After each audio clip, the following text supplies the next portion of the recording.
about today, van issues. I mean, I don't even know what else to call it. It's just some van issues. As you can see, I'm home. And I guess right now it's just going to be the story of what's going on with my van and why am I not in my van. Okay, so while we're doing this, I am just going to cook. Gonna fry me a piece of fish and have some french fries. I was supposed to have some, what do you call things, vegetables, but I'm not. I'm going to fry some fish and I am going to fry some french fries in the air fryer and be done with it. But here is the situation with the car issue. Oh, before we begin, I'm gonna need to make a drink because it's been one of those days. It's absolutely been one of those days. So I'm gonna go ahead and make just a little bit of cocktail. I want to just got some ice from the local. Do you know how much I paid for this big old thing? Almost $2. And this is how much ice it rendered. That's some bullshiggity. But I think I'm just gonna do a little something with some vodka. And I have some orange juice in here. And I have a little bit of cranberry grape. So I have had a day. I mean, in a nutshell, that's what it's been. I've had a day.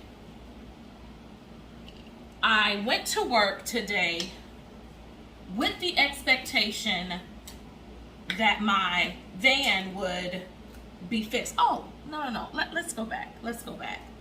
Actually, I thought my van was going to be fixed on Saturday. So what I called myself doing is I kind of double booked. So I really wanted my van fixed. I'm not gonna lie. I wanted my van fixed for the best price. So I wanted my van fixed for the best price. So I ended up getting a price at my local shop that I kind of go to from time to time to get stuff done. I went there and they quoted me a price, but then said that it could be less, and that he said that I'm going to quote you a little higher, so just in case, you know, it doesn't take that much, you know, I don't have to come back and say I'm going to have to charge you more, because he undercharged me. And this little glass is not going to cut it.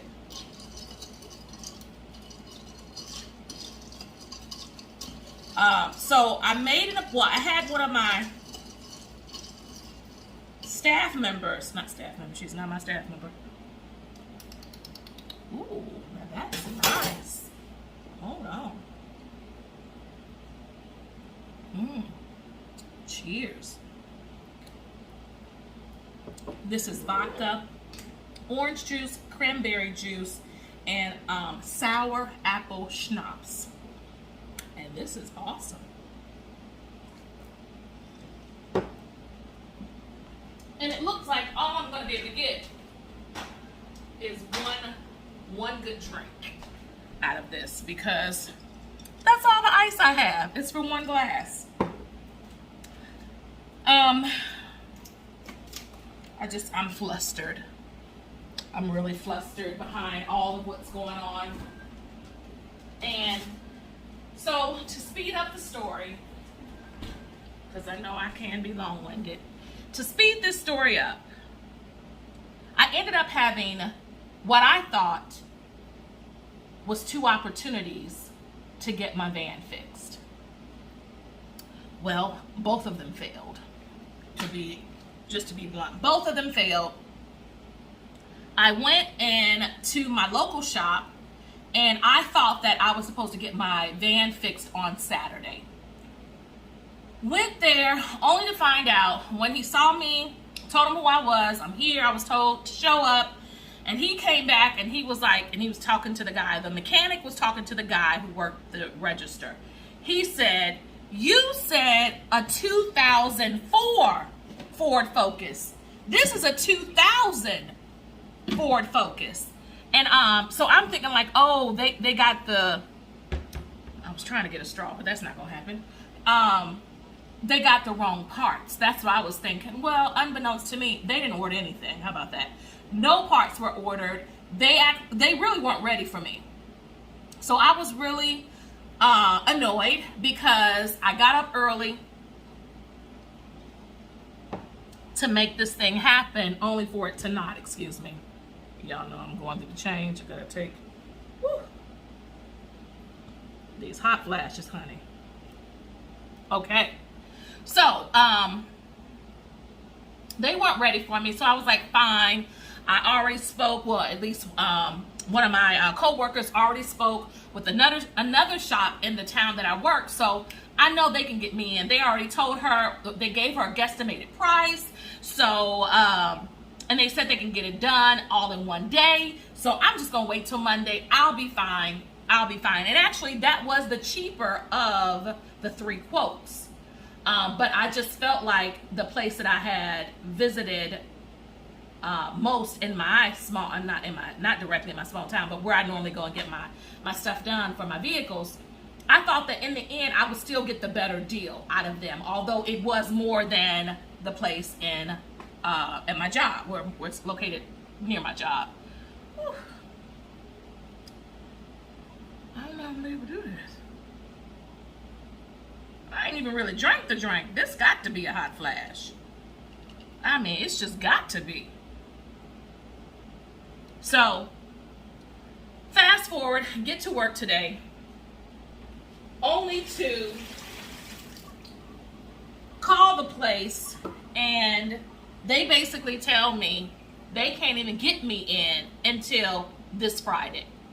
They said, oh, ma'am, we have to order the parts. I was like, okay. I must have misunderstood. I thought that basically we were ready to go and that this could be done in one day. So I'm just kind of repeating what I was told, only to find out, no, it's not going to happen. It's not going to happen. So I can't get into the place near my job until Friday. So I was like, fine, I'll just call my place back, you know, because in the end, oh, I forgot to say, the place that's in my hometown, they told me that they could get me in this week. They had to order the parts, blah, blah, blah. And what day could I come in? I'm like, I can't. I need to come back here on another Saturday. That's what I need to come. And they turned around and told me that basically they can't do anything until they order the parts. They said they were going to order the parts. And if I didn't show this week, basically, they were just going to send the parts back. So I was like, fair. I said, but I promise you, I will call you on Monday if I'm going to do something that's going to be closer to my job versus you all. And they was like, okay, that's fair. But the guy behind the counter, the mechanic rather, assured me, don't worry. We're going to go ahead and order the parts today regardless. So I said, okay, fine. So I called them, couldn't get them, called, couldn't get them, called, couldn't get them. Just, I could not get these people. Not just couldn't get them. It was the old school busy sound. And I'm like, I haven't heard a landline busy sound in a very long time. So I don't know what's going on, but one thing that I do remember was the mechanic told me, he said, ma'am, you have to come back later on this week. He said, because I'm the only mechanic here and I'm already behind today. And I said, okay, thank you for your honesty. No problem. So again, we agreed that I would call today to let them know whether or not I was going to go ahead and come to them and or just get the service done by my job. So when I called and they finally answer around, it had to be 5 o'clock today, close to 5. They finally answer, and the gentleman who works the cash register is obviously kind of upset, you know, not upset like angry, but upset like, ma'am, oh my goodness, you haven't heard, you know, and I'm like, what, heard what? So So he was like, there has been a bad accident. And to paraphrase the story, the gentleman or the mechanic, he said the mechanic jetted out of, I think his words were, he flew out of here around 3 o'clock. So I think I was there by the time I got there, it was close to noon. So he said he flew out of here around 3 o'clock because his father and his brother was in a very bad car accident. And the dad died. And then the brother was on life support at a hospital. And they had just pulled the plug. So his whole voice, you could tell that he was shaking. And I was really like, what? Wait a minute. Oh, I said, sir, I am so sorry. I didn't know. He was like, I know you didn't know. He said, but I'm glad you called because didn't you say you were going to try to come today? He was, kind of confused. I said, no, I was just going to call to see. He said, well, can you just hold off to not this Saturday, next Saturday? Because I think that today they're having his dad's funeral. So he must have been talking to somebody in the shop because he kept saying, is his funeral today? And I don't know what they were saying in the background, but I'm assuming because the father's funeral was today, they did not want to pull the plug, while they were still trying to have the service for the father. I don't know, but it's horrible. Like, it's horrible. So I did not, and I'm not able to get my vehicle fixed in the place where I work until this Friday. And if I wait to the place where I live, it's not this Saturday, y'all, the following Saturday. So it looks like I might have to find another place, right? I don't know. But what I do know for sure is, let me fix this for y'all, fall all the way over. What I do know for sure is I am frustrated behind this. And I keep saying, okay, there must be a reason for this delay. So don't sweat the process. Let the process be, because maybe there's something else I'm supposed to be learning in this. I learned a long time ago, like when people are, being real fast in traffic and speeding and being very angry and aggressive when they're driving, I just calm down. I mean, have I been guilty of a little bit of road rage? Haven't we all? But on average, I try my best to kind of get still, because I really feel like that's when some craziness can happen, when you're just not thinking straight. And so I just kept saying, what is the lesson in this? There has to be a lesson, because it's just too many delays. I mean, am I supposed to get a fourth estimate? Is that what I'm supposed to do? Because I was about to call another place. And I'm still not against it. I'm going to go to work tomorrow, and I'm going to go to work in my truck, in my SUV, and I'm going to make a couple of more phone calls and have them give me some guesstimates. And if they can get me in before Friday, and if the price is right, I just might. But like I've been telling everybody, I'm driving an hour and a half one way, or 3 hours. Like I drove 3 hours today in a vehicle that needs some work. So I'm not comfortable going back and forth up and down the highway over and over again in a vehicle that needs work. So I don't know what's going to truly happen. All I know is right now, I'm going to need to drive my truck for the time being. What does that mean? I'm not saving money. And that was the whole point of me getting the van, is to see if I could save money. I got to get something out this cabinet. And so, of course, the people who want to say, I told you so, I shouldn't say that. I shouldn't call them that. I'm just going to say, the people who are inquisitive about this journey, so they're like, so are you saving money? How much money have you saved? Okay, first of all, if I had saved some money, I wouldn't tell you. I wouldn't tell anybody. But I haven't been able to save money. That's just it, because I've been having so many issues that have arisen with just owning this van. So I still think I'm winning. Please know, this is not anything that's like a pity party and woe is me. None of that. I still believe that I am winning. I just want to get on the other side. I'm sorry, trying to season this.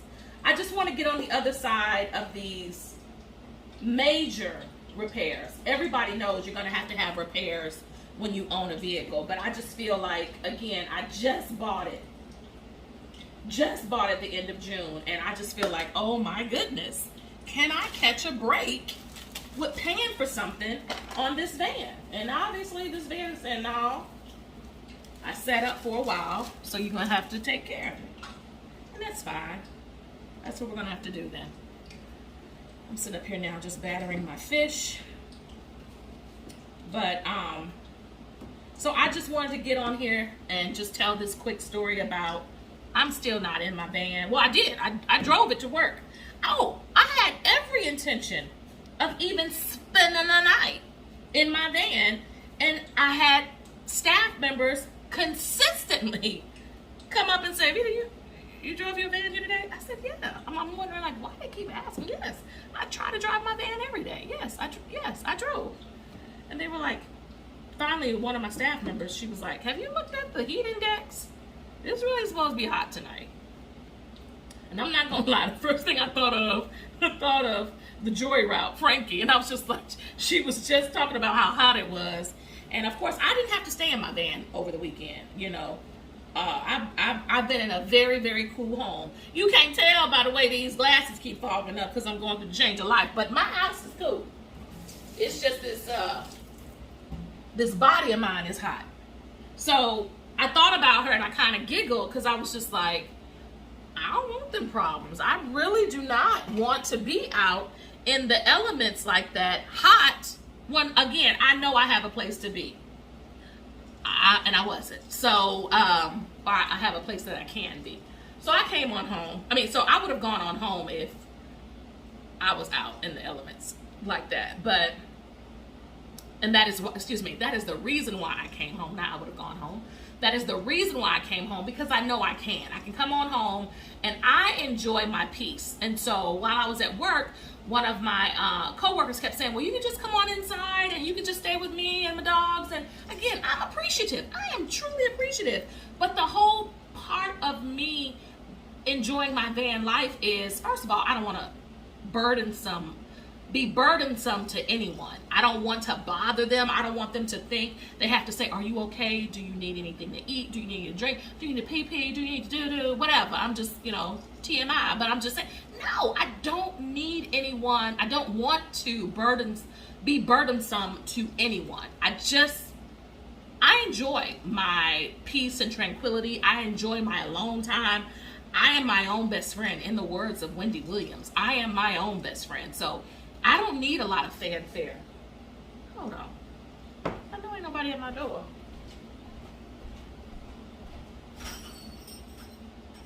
No. Sound like somebody was outside. I'm back. So I'm my own best friend. So it doesn't bother me to be by myself. And I understand people, saying, if you need anything, let me know. I'm here, so I just decided, I knew I was going to have to drive my truck back and forth. There was no need in staying there and having to stay at someone's house, because the whole point of me wanting to be there is to be in my van and to have my alone time. So I drove home. I'm about to have some dinner. I'm going to watch. I forgot. I'm Netflixing. I'm binge watching on some Netflix show. I can't remember what it's called, but I'm going to watch that. And I'm going to play in my Happy Planner, and I say this very loosely, I'm probably going to look at my assignments and stuff and some of my PowerPoints for my class on Wednesday. I think I'm going to actually come home. I don't think I am. I think I'm going to be home on Wednesday. So I think I'm going to go in and teach in person on Wednesday. I think I'm going to surprise my students. They're going to be like, what? She's here and she's not on Zoom? Absolutely. So I think I'm going to do that on Wednesday. But I need to prepare. If I don't prepare tonight, all I'm doing is just gathering stuff. I've taught this class enough to be able to teach off the PowerPoints that I created. It's just moving stuff for the students to be able to pick up their assignments and stuff. So I say that all to say, guys, it's almost 20 minutes and I know I'm babbling. I'm about to fry this fish and fry my, what are these things? French fries in the air fryer. keep on drinking on my drink. I'm gonna sit down and relax. But y'all have a good evening. And like I always say, you be the best you can be, because you know what? All the others are taken. Smooches, y'all. Bye-bye.